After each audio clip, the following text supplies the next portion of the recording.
welcome back. So another day of inspection. So we're going to inspect this colony we installed about 2 weeks ago.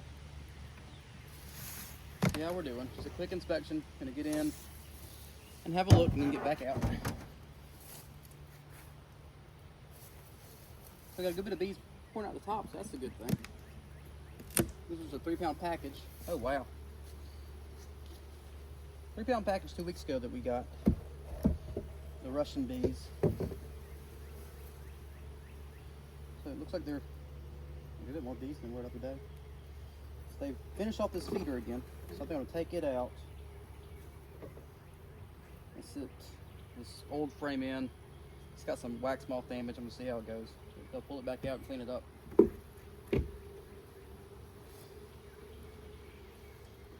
have a look, make sure everybody is looking good.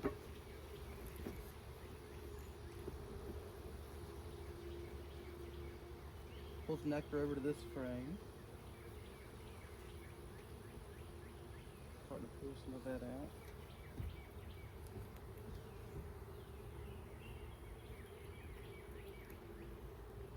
And these are some very gentle bees if you're not overly aggressively moving the combs. They are being very well behaved. Nectar in that frame.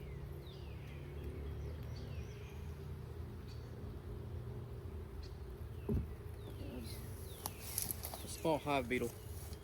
You see that. So it is right here. So this is a pest that was introduced into the beehive back in the late 1900s. I don't remember if it was the 1980s or 1990s. Brought over from Africa. But it's a beetle that gets in the little crevices in the frame. It lays its eggs, the eggs hatch, and the larvae eat everything in the beehive. They'll eat the brood, they'll eat pollen, nectar, whatever they can get. So that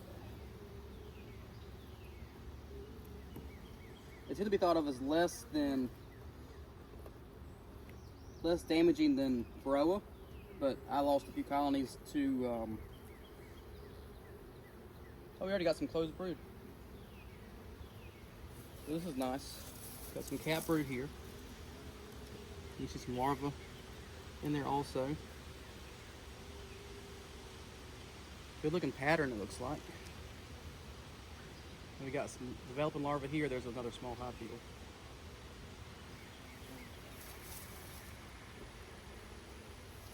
So I'm going to try and treat with oxalic acid next week. Really this week, maybe tomorrow morning.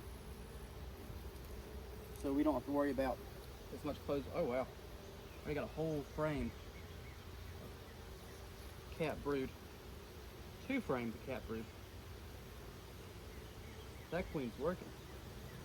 I don't see her on these 2 frames. Let's keep looking. That just means this population is about to explode. And that I waited too long to treat for oxalic acid. So oxalic acid is a great one to treat, but it does not get under cat or brood.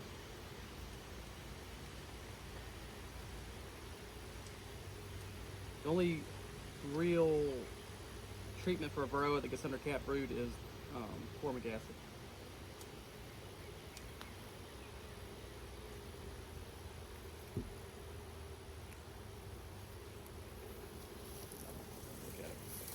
You can see, hopefully on that video, you can see the developing larvae. There's eggs in this frame, tiny eggs.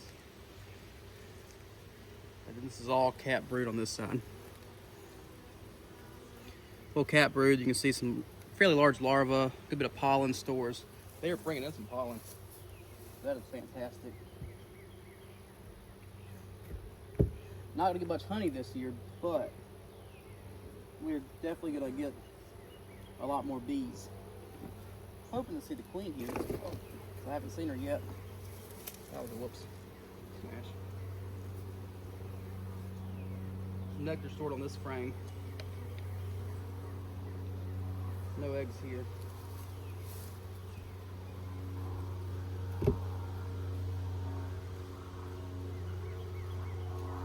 Even with that slip up and dropping the frame there, the bees are still doing fantastic. They are not freaking out on me. I'm not being swarmed or not being covered in bees trying to sting me.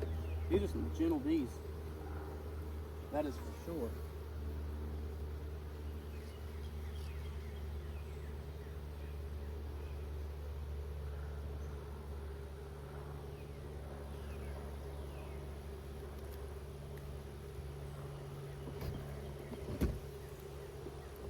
That's one negative I've heard a lot about the Russians is how aggressive they are, but these bees are not aggressive at all. They are super calm.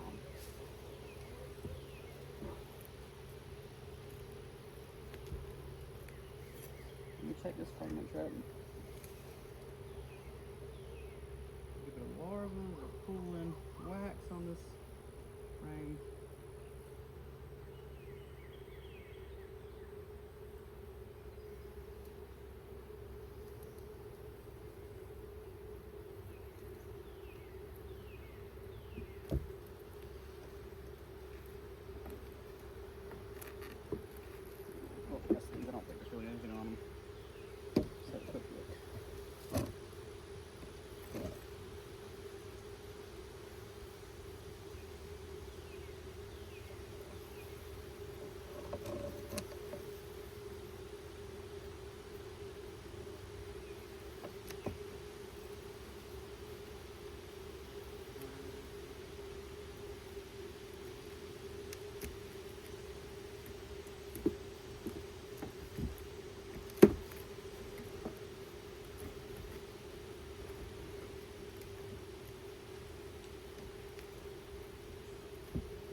Sometimes the queen likes to get on the sidewalls. I'm just looking to see if I see her over there.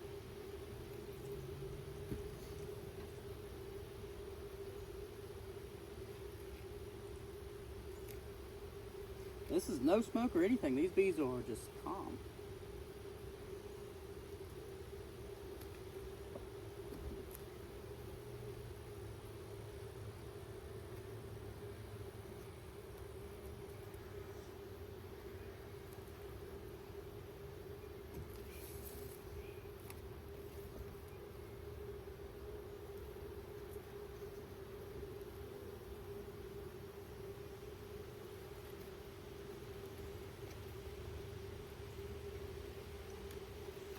So I didn't see the queen, but I'm okay with that. These bees, there's eggs, there's fresh eggs, so she's been there.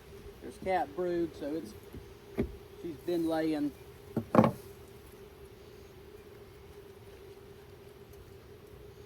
Okay. So one thing I wanted to add today is a propolis trap. So I'm going to replace the inner cover with a propolis trap and see how that works. Trying to get it off the. Let's see. I'm not really sure. I have not used this much. I used it a little bit last year and more of as an inner cover than anything. So I'm going to set that there, put this here, see. I don't think they can get to it that way. I think what I need is a little trim that allows them to get underneath it. I'll play it by ear. So I took out the internal feeder today. Since there's only one colony, I'm going to allow them to open feed so I can get it out here a little more often. So what I'm using is Revolutionary Hive's bucket feeder. So you just drop this into a 2-gallon bucket, small pot. It floats, allowing the bees to land on it and not drown. So that's nice. So I'm just going to set this over here. The bees will find it and kind of go from there. And that is it for the day. Thank you for watching.